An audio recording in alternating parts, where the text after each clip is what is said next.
สวัสดีท่านผู้ชมที่เคารพต้อนรับท่านผู้ชมเข้าสู่ข่าวภาคเที่ยงจากห้องข่าวโทรภาพแห่งชาติข่าวภาคเที่ยงประจำวันที่14กรกฎาคม2026นำเสนอโดยข้าพเจ้าเอกสันต์ทิพจักร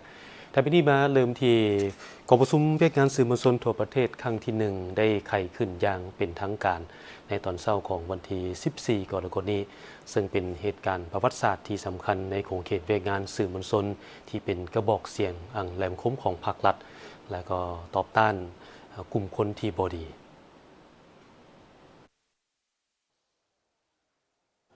ท่านผู้ชมที่เคารพกองประชุมเวียกงานสื่อมวลชนครั้งที่1ได้ไขขึ้นอย่างเป็นทางการในตอนเช้าของวันที่14กรกฎาคม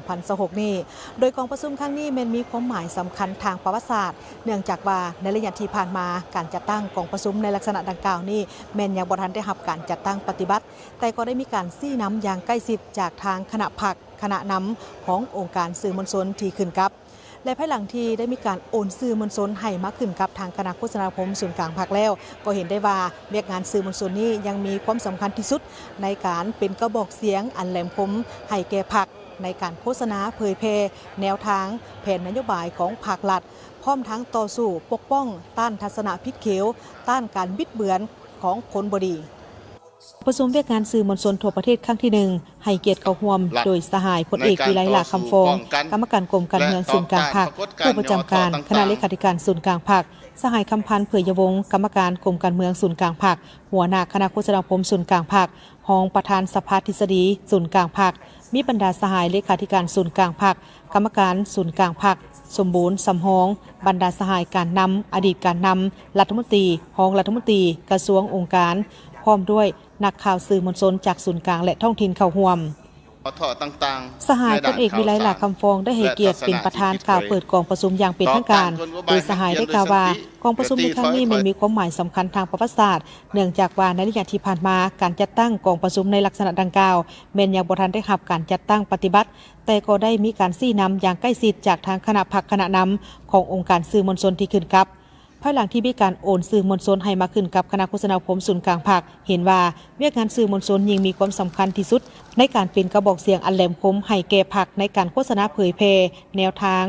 แผนนโยบายของพรรครัฐพร้อมทั้งต่อสู้ปกป้องต้านทัศนคติผิดเขียวต้านการบิดเบือนของคนบดี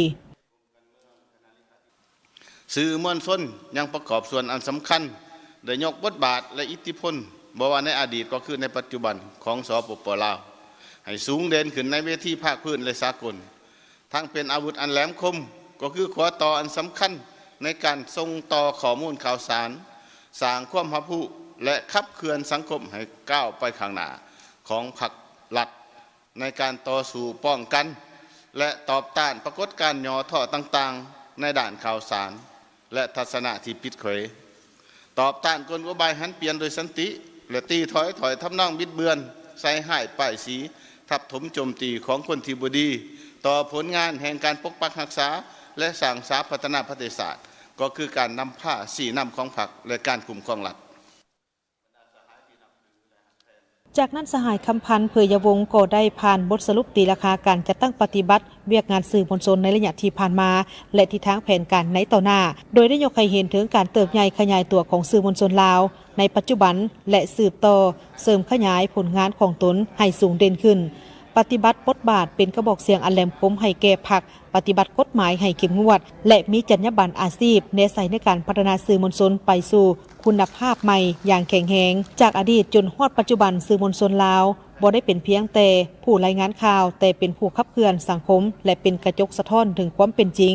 และเป็นพื้นที่แห่งความหวังในการร่วมมือสร้างอนาคตให้แก่ประเทศชาติปัจจุบันสามารถยั่งยืนได้ว่าสื่อมวลชนลาวทุกประเภทองค์การสื่อมวลชนอยู่ในบรรดาองค์การจัดตั้งของภาครัฐการจัดตั้งมหาชนและสังคมได้เติบใหญ่ขยายตัวทั้งทางด้านปริมาณและคุณภาพนำเสนอและได้รับการพัฒนาอย่างต่อเนื่องในแต่ละระยะผลงานอิทธิพลเด่นของสื่อมวลชน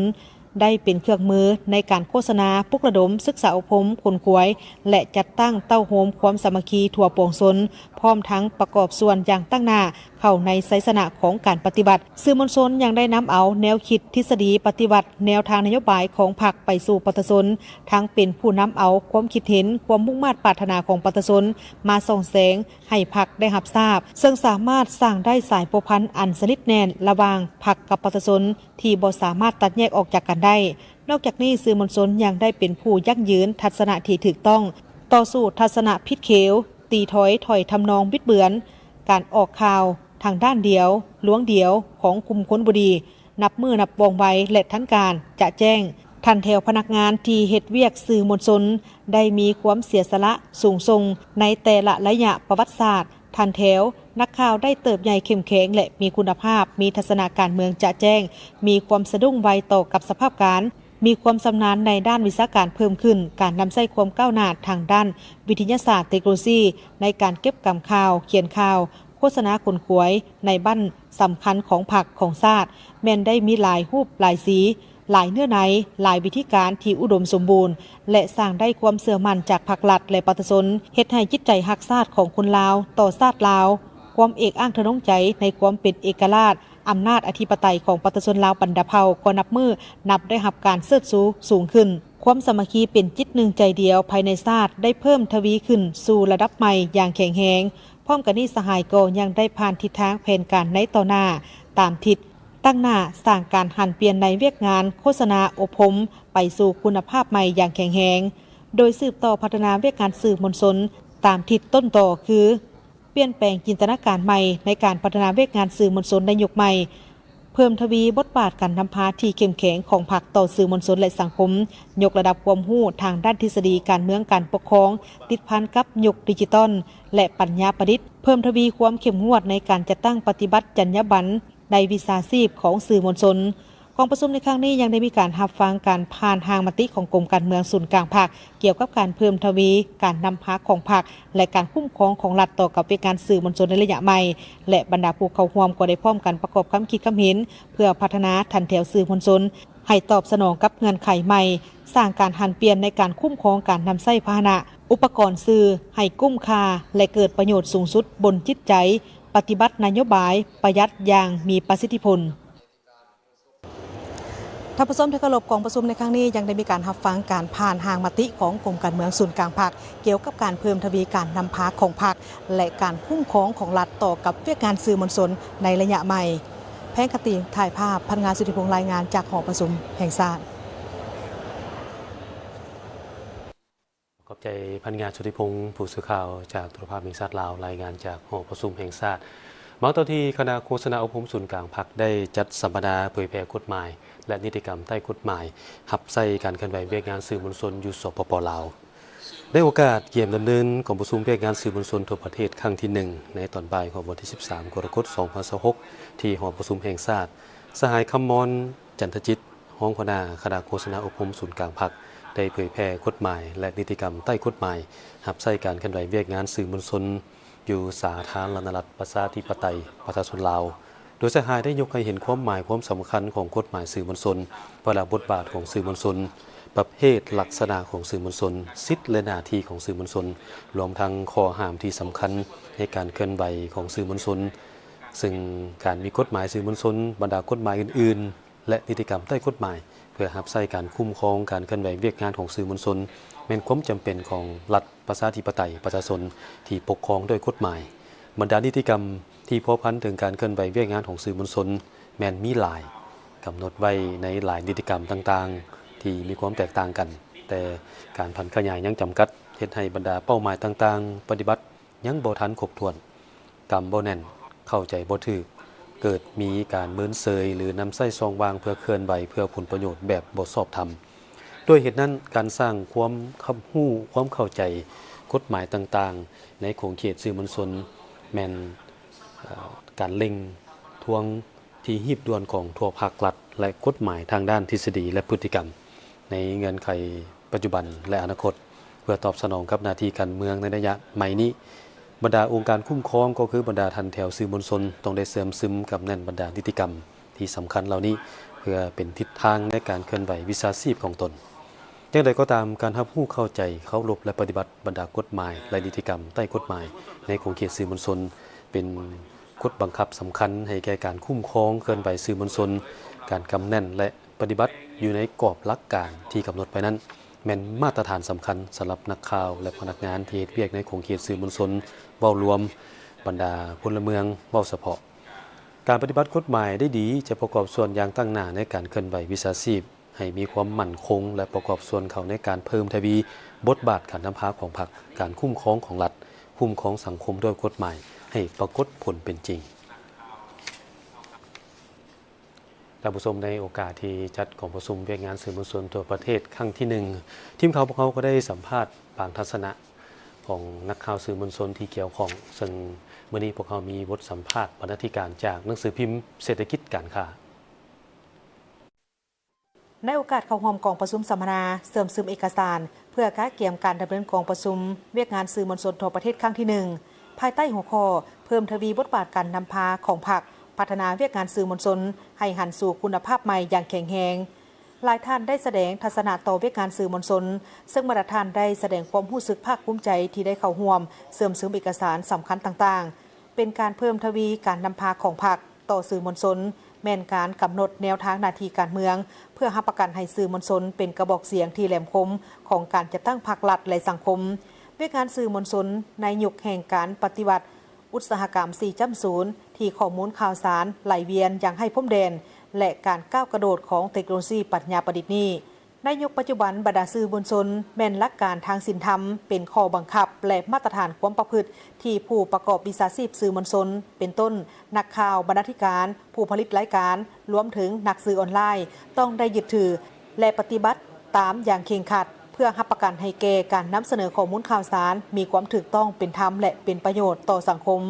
พร้อมนั้นสังคมผู้บริโภคข่าวก็ยิ่งต้องได้มีสติในการติดตามข่าวสารต่างๆทั้งสองสื่อนี่จะต้องยุ่งร่วมกันระหว่างสื่ออิเล็กทรอนิกส์กับสื่อสิ่งพิมพ์เนี่ยเพราะเขาต้องไปพร้อมกันเนาะเพราะว่าสื่อสิ่งพิมพ์มันก็ยังมีประโยชน์หลายอันอยู่เนาะแต่ก็ปัจจุบันเนี่ยคือผู้ชายฮู้แหละสื่ออิเล็กทรอนิกส์ก็เป็นสื่อหนึ่งที่สำคัญนั่นแหละเนาะเพราะว่าเดี๋ยวนี้ผู้บริโภคข้าวนี่ส่วนใหญ่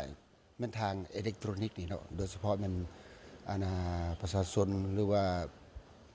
เป้าหมายต่างๆที่อยู่ทั่วโลกนี่นะเนาะได้ติดตามข่าวนี่ผ่านทางสื่อออนไลน์หลายกว่าเนาะฉะนั้นอันนี้ก็เป็นสิ่งท้าทายสำหรับสื่อมวลชนของพวกเราที่จะเฮ็ดได้เพื่อปรับปรุงเวียกงานสื่อพวกเราให้มันมีความก้าวกระโดดเนาะหรือปรับปรุงทางบุคลากรปรับปรุงทางอุปกรณ์ในการเฮ็ดเวียกข่าวของพวกเราเพื่อให้ทันการเนาะผ่านมาพวกเราก็มีหลายอันแล้วที่เฮ็ดได้ผลเด่นแต่ว่าจะต้องได้สืบตัวบื้นตัวเพื่อปรับปรุงเป็นงานสื่อพวกเราให้ก้าวหน้าเข้มแข็งขึ้นเรื่อยๆทันกับโลกในปัจจุบันขึ้นเด้งไปแล้วเนาะว่าปัจจุบันทุกคนเบิ่งโทรศัพท์เนาะฉะนั้นแต่ว่าในเบิ่งโทรศัพท์เมื่อทุกคนกลายเป็นสื่อมันเป็นบุคคลเป็นสื่อนิติบุคคลต่างๆสมัครเป็นสื่อฉะนั้นว่าการเผยแพร่ข้อมูลข่าวสารอยู่ในสื่อทาง Facebook YouTube TikTok หรืออื่นๆนะข้าพเจ้าอยากเรียกร้องมันยังสังคมให้พยายามตรวจสอบเนาะตรวจกาให้ละเอียดว่าข่าวน่ะมันแม่นข่าวแท้บ่เนาะและยุคปัจจุบันแห่งเห็นว่า AI เข้ามามีบทบาทหลายขึ้น AI สามารถเฮ็ดข่าวสามารถเฮ็ดหลายๆอย่างได้บางครั้งจนว่านี่มันคนว่ะแม่นคนแท้บ่นี่มันเหตุการณ์แท้บ่แม่นเหตุการณ์ตัวจริงบ่นะฉะนั้นเฮาต้องมันตรวจสอบสำหรับวิธีตรวจสอบเฮาก็ต้องได้เบิ่งว่าผู้ที่โพสต์ข่าวหรือว่าโพสต์อยู่ในหน้าเพจ Facebook ต่างๆค่ะมีความน่าเชื่อถือส่ำใดมีโปรไฟล์มีหูปอเนาะมีคนติดตามหลายหน่อยส่ำใดเนาะและเข้าไปเบิ่งว่าอยู่ในเพจของผู้เกี่ยวหั่นน่ะมีหยังแน่มีคนคอมเมนต์บ่มีไผบ่ที่คนเฮาหูจักเนาะคือสมมุติว่าเฮามีหมู่500คน1,000คนมีหมู่เฮาไปกดไลค์ไปกดแชร์ไปกดคอมเมนต์อยู่ในเพจนั่นบ่จากสิ่งดังกล่าวมันก็จะเพิ่มให้เฮาฮู้ว่าเพจดังกล่าวหันมีความน่าเชื่อถือมีน้ำหนักหลายหน่อยส่ำใดเนาะเขาเอิ้นว่าก่อนที่จะคอมเมนต์ก่อนที่จะไลค์จะแชร์ขอให้คิดเนาะตรวจสอบข้อมูลข่าวสารถามหมู่ถามครูก่อนเพราะว่าถ้าเฮา ลงเขาเอิ้นว่าถ้าเฮาไปแชร์ข้อมูลนั่นก็หมายว่าเฮาไปกระจายข่าวเฮาเป็นคนคนหนึ่งที่ไปกระจายข้อมูลข่าวสารที่บิดเบือนความจริงและเฮ็ดให้ ดังนั้นกองประชุมสัมมนาในครั้งนี้จึงมีความหมายสำคัญยิ่งเป็นการกะเกียมความพร้อมทางด้านทฤษฎีและพฤติกรรมเพื่อให้ทันแถวพนักงานนำพาคุ้มครองและนักรบสื่อมวลชนทั้งหมดกำแน่นทัศนะหลักการและการเพิ่มทวีบทบาทการนำพาของพรรคต่อเวการสื่อมวลชนยกสูงจรรยาบรรณวิชาชีพและเสื่อมซึมเอกสารบรรดานิติกรรมลุ่มกฎหมายเพื่อหันเปลี่ยนเวการสื่อมวลชนไปสู่คุณภาพใหม่อย่างแข็งแรงท่านผู้ชมในโอกาสดำเนินของประชุมสมัยวิสามัญเทื่อที่1ของสภาแห่งชาติสุดที่10ท่านมอนไซลาวโมซ่งรองประธานสภาแห่งชาติได้แถลงข่าวต่อกับวาระแห่งชาติว่าด้วยการพัฒนาชนบทและแก้ไขความทุกข์ยากของรัฐบาลเพื่อเป็นการจัดตั้งปฏิบัติมติของประชุมใหญ่ครั้งที่12ของพรรคโครงการการเมืองของพรรคฉบับเลขที่3และมติว่าด้วยการเพิ่มทวีการนำพาซี่นำเวียกงานก่อสร้างรากฐานการเมืองพัฒนาชนบทแก้ไขความทุกข์ยากและเวียกงาน3สร้างในระยะใหม่แผนพัฒนาเศรษฐกิจสังคมแห่งชาติ5ปีครั้งที่10การประเมินสภาพพ้นทุกข์และพัฒนาในปี2025ทั้งหมด 1,283,251 ครอบครัว 8,413 บ้านและ148เมืองในนั้นยังมีครอบครัวที่บ่ทันพ้นทุกข์ 189,792 ครอบครัวเท่ากับ 14.78 ส่วนห้อยบ้านบ่พ้นทุกข์ 2,173 บ้านกวมเอา 25.83 ส่วนห้อยและเมืองบ่พ้นทุกข์ 66 เมืองกวมเอา 44.59 ส่วนห้อยเพื่อแก้ไขบรรดามาตรฐานที่ยังคงค้างจึงมีความจำเป็นอันหีบด่วนจะต้องได้กำหนดทิศทางและหน้าเวียกจุดสุมในการพัฒนาชนบทและแก้ไขความทุกข์ยากพร้อมทั้งยกเป็นวาระแห่งชาติจัดตั้งปฏิบัติในระยะ 2027 ถึง 2030 และแบ่งความรับผิดชอบให้แต่ละแขนงการแต่ศูนย์กลางฮอดท้องถิ่นบางเนื้อในของวาระแห่งชาติฉบับนี้หลักการจัดตั้งปฏิบัติวาระแห่งชาติมีทั้งหมด5หลักการ 1. รับประกันความเข้มงวดและเด็ดขาด 2. รับประกันความโปร่งใส 3. รับประกันด้านวิทยาศาสตร์วิชาการ 4. รับประกันความเป็นมืออาชีพและอันที่5นั้นรับประกันคุณภาพและยืนยงสำหรับขาดหมายของวาระแห่งชาติมีทั้งหมด8ขาดหมาย 1. สู่สนสร้างครอบครัวพ้นทุกข์ให้ได้หลายกว่า 100,000 ครอบครัวสร้างบ้านพ้นทุกข์ให้ได้หลายกว่า 1,000 บ้านและสร้างเมืองพ้นทุกข์ให้ได้หลายกว่า25เมืองในนี้สร้างบ้านจุดซุ่มตัวแบบในการแก้ไขความทุกข์ยากให้ได้อย่างน้อยแขวงละ 4-5 บ้าน 2. ซุ่มใส่สร้างอาชีพและแรงไหลรับของประชาชนให้มีความยืนยงพร้อมทั้งเข้าถึงการบริการด้านสาธารณูปโภคขั้นพื้นฐาน 3. ซุ่มเสริมพัฒนาโครงสร้างพื้นฐานและสิ่งอำนวยความสะดวกเพื่อให้ดำรงชีวิตเพื่อรับประกันรับใช้ให้แก่การดำรงชีวิต 4. ซุ่มใส่จัดสรรภูมิลำเนาและอาชีพมั่นคงให้ประชาชนบรรดาเผ่าลดพรการเอื้อยอิงลดพรการเคลื่อนย้ายของพลเมืองแบบสะสาย 5. สร้างและปรับปรุงระบบการเมืองอยู่ขั้นหักท่านให้มีความหนักแน่นและเข้มแข็งและสามารถนำพาประชาชนเป็นเจ้าการปกปักรักษาความสงบและความเป็นระเบียบเรียบร้อยในสังคมมีความมุ่งมั่นในการพัฒนาตนเองพัฒนาบ้านและชุมชนให้หลุดพ้นออกจากความทุกข์ยากสร้างให้ขบวนการสร้างวิชาชีพให้สาวหนุ่มในหักท่านให้ได้หลายขึ้น 6. ค้นคว้าและญาติแยงการลงทุนทางภายในและต่างประเทศเข้าในการพัฒนาชนบทอย่างมีจุดซุ่มบ่เอ่ยอิงแต่งบประมาณของรัฐเพียงด้านเดียว 7. สร้างและปรับปรุงนิติกรรมกลไกในการจัดตั้งปฏิบัติเวียกงานพัฒนาชนบทและแก้ไขความทุกข์ยากให้เป็นระบบครบสุดเข้มงวดสอดคล้องและรัดกุม 8. สร้างและปรับปรุงนิติกรรมในการจัดตั้งปฏิบัติเวียกงานพัฒนาชนบทและแก้ไขความทุกข์ยากให้เป็นระบบครบสุดเข้มงวด สอดคล้องและหัดกลุ่ม เวียกงานพัฒนาชนบทและแก้ไขความทุกข์ยากบ่แม่นหน้าที่ของบุคคลใดหนึ่งหรือแขนงการใดหนึ่งแต่มันแม่นความรับผิดชอบร่วมกันของทั่วปวงชนลาวทั้งชาติสภาแห่งชาติสุทธิ10สภาประชาชนขันแขวงแนวลาวสั่งชาติสหพันธ์นักคบเก่าแห่งชาติลาวองค์การจัดตั้งมหาชนเพิ่มทวีการติดตามกวดกาสุกยู่การจัดตั้งปฏิบัติวาระแห่งชาติฉบับนี้อย่างเข้มงวดเพื่อรับประกันทุกแผนเวียกงบประมาณทุกห่วงจะได้รับการจัดตั้งปฏิบัติอย่างโปร่งใสและมีประสิทธิผล จากนี้พวกเขาไปพักก่อนเบอร์หนึ่งจังหน่อยมาติดตามข่าวต่างประเทศและข่าวกีฬา